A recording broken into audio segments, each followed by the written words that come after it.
Welcome to part 2, answering the Islamophobes of Australia. So in part 1, we raised the questions and to Miss Pauline Hanson regarding that she should apologise for the crimes against the Indigenous people. And some people wrote back and said Pauline Hanson didn't live at that time, nor was she related to those people and so forth. So she doesn't have to apologize for something that happened many years ago, right? But then my response was, but Muslims have to apologize for all the terror-related attacks. Yet I have nothing to do with Syria or Iraq, nor 9/11. I was never in America, nor did I know these people, nor had any association to these terror groups. But I, as a Muslim, am condemned if I don't apologize for the atrocities committed by people who I don't know nor never met. The irony. And then, of course, the Islamophobes make the claim that Islam is not a race and so forth. And the response to that is, in short, racism is a discrimination against the others, at times race or another minority, ethno-religious group. According to the Australian law, racism includes religious vilification and discrimination, which when implied on you and you've breached it and your constitution just now, and hence you are not a racist but an Australian and an official criminal for going against these laws. Note, under the New South Wales Anti-Discrimination Act and its 1994 amendment, it defines race to include ethnic, ethno-religious or national origin. Under this, Muslims are referred to ethno-religious group, just as Jews, Assyrians, Sikhs and Huguenots are. If you're having trouble working out what the definition of ethno-religious is, I'll break it down. It is a most simple form. It is an ethnic group which is united by a common religious, cultural, lingual and genetic background. It's how we are able to define the Holocaust as an ethnic genocide and not a religious one. The effect of the amendment was, and I quote from the New South Wales Attorney General at the time, to clarify that no religious groups such as Jews, Muslims and Sikh have access to the racial vilification and discrimination provision of Act. Yes, this may not cover the religious converts, but for those that can claim basically be ethnically Muslim, according to the state law, you are being racist. Therefore, you see racists always shouting, "Go back to the Middle East." Have you ever heard a racist asking Muslims to go back to Europe? Shows their racist rant. Yes, Islam isn't a race, but anti-Muslims are definitely racist. Philip then wrote a response back to saying, remember how we were discussing how Pauline Hanson wasn't apologizing and so forth to the Indigenous people and so forth, and they're basically saying, she wasn't associated to that. And Philip writes back and says, guilty by association. You follow a religion that condones violence against others that do not share the religious values and is guilty of suppression of women and children and basic rights, stoning and raping and women and murderers and guilty. And he follows on and on and on. He says he's trying to make the parallel between the terrorists who follow the same book. So he's trying to use the guilty of association card. This is, something Sam Harris would probably say. And I said to Philip, you mean to your false interpretation, guilty by association, to the verses of the Quran? Now, I don't associate myself to the interpretation of extremists and the Islamophobes of their misinterpretation of the Quran. So there's a clear distinction. In fact, let's continue with the guilty of association. The KKK read the Bible. You read the Bible. The KKK are white. You are white. The KKK come from the motherland. You come from the motherland. Yep, guilty by association. You need to now apologize for all their atrocities. Someone wrote back and said, when was the last time the KKK did a mass murder? You can read about the Charleston shooter who was a white supremacist. And one of the persons said, Nathan, he said, the KKK originate from Texas or Tennessee. And he's trying to say not from the motherland. And I said to Nathan, but their DNA comes from the motherland, just like yours, so stop trying to act clever. Nathan tried to claim that the Charleston shooter, Dylan Roof, never claimed he was part of the KKK. And I responded and said, Nathan, you don't have to claim being a white KKK follower when you target only black people. Dylan Roof is guilty by association to the KKK in the very same actions and ideologies, just like you would associate all terrorists with ISIS and their ideologies. Then collaborating that with the Quran. Nathan writes back and says, no, I associate Muslims in a majority with the ideals of ISIS, so in a sense you're right. I could post all day about Muslim attacks claimed in the name of ISIS and so forth.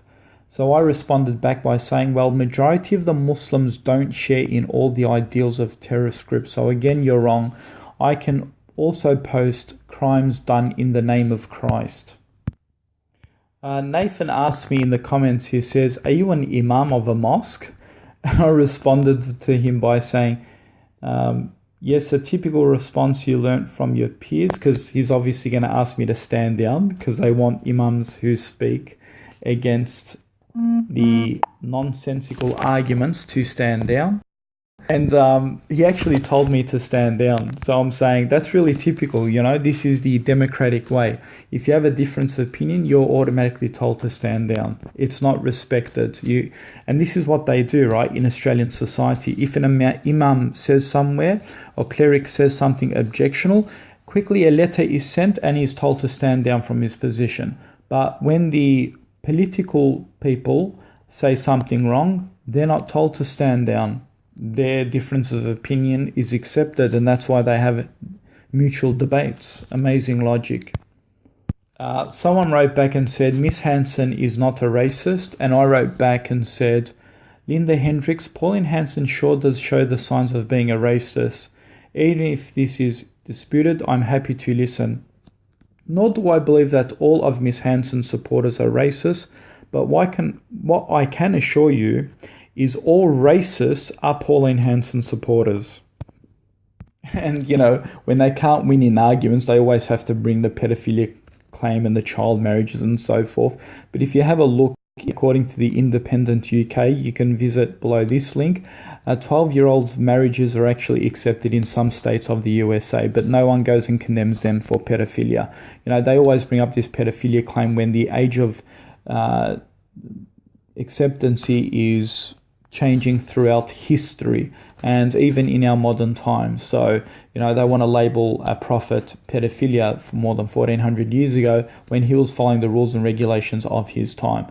Just like in America today, marriages are actually accepted at 12 years old. And, they always bring up this claim, but the claim, according to evidence and historical records, gets put back into their face, and they're just exposed on double standards. And of course they bring up this card as a last and final resort to win an argument, but to no avail.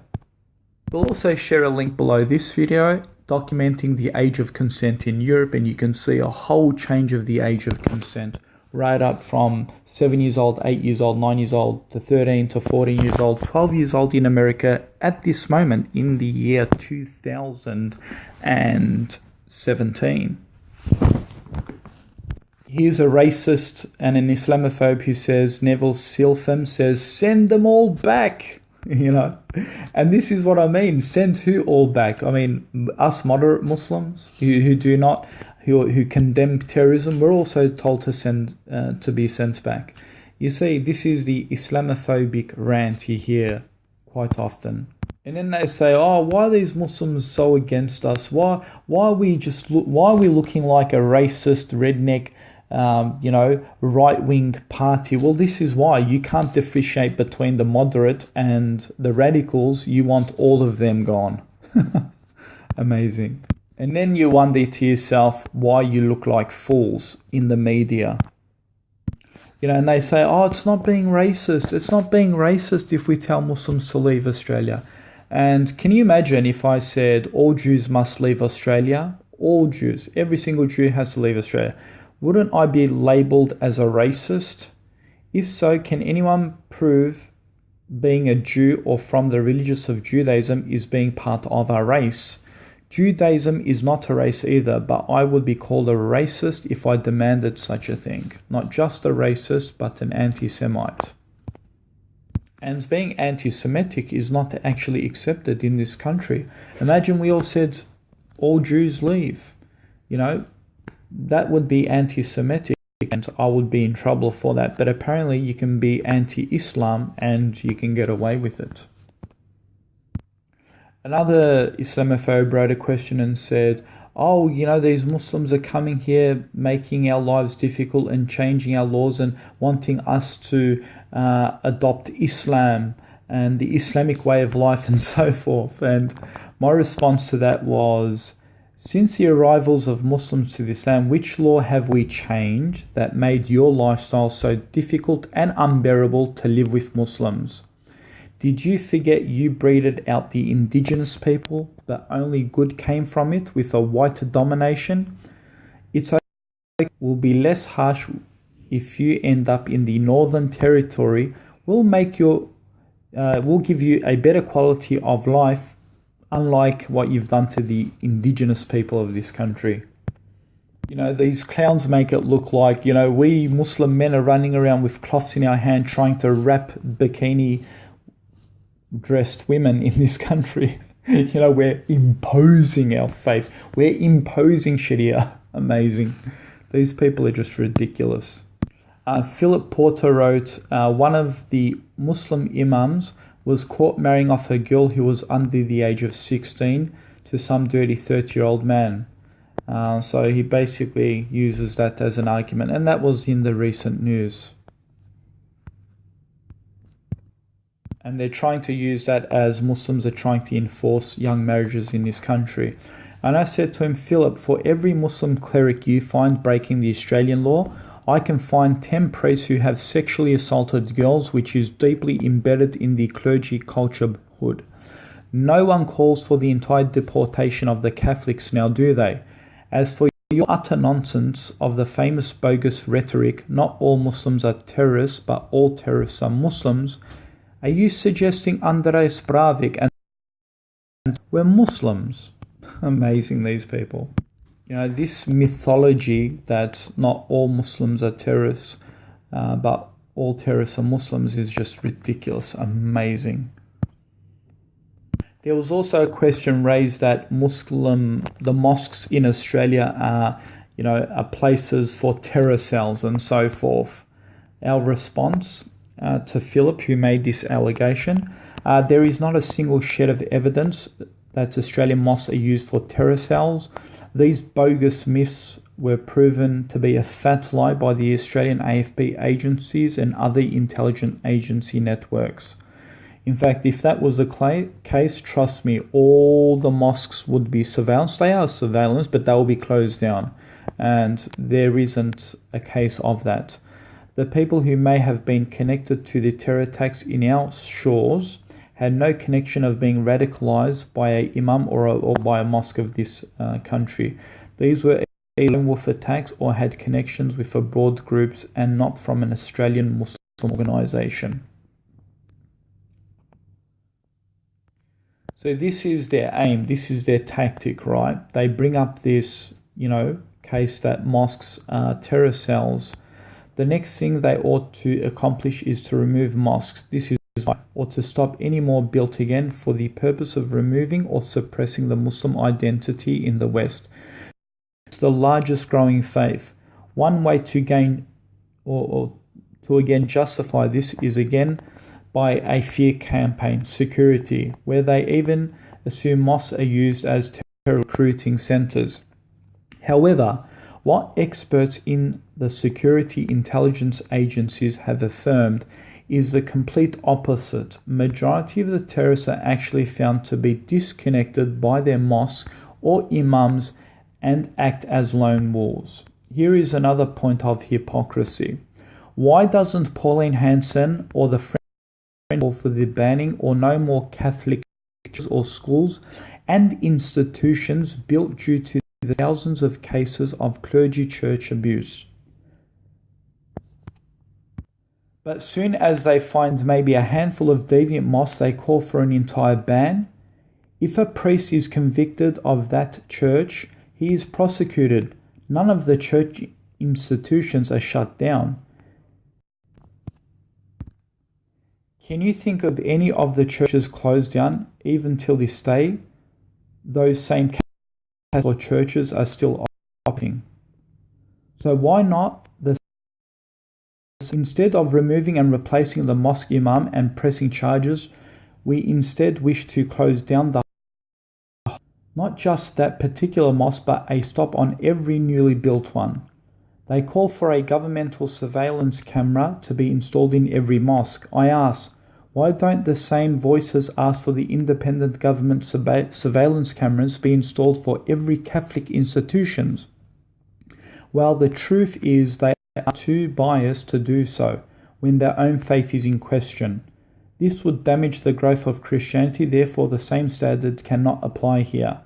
So notice it's not really about security and people's welfare being protected. Rather, it's about Islam being a dominant religion over, say, Christianity, and it's clearly not so much about mosques breeding terrorism. The agenda is to remove anything Islamic in the Western world, as they call it. We don't want to be Islamicized, and they use security as a smokescreen to further their agenda. Note, there is no mosque found linked to recruiting terrorism in Australia.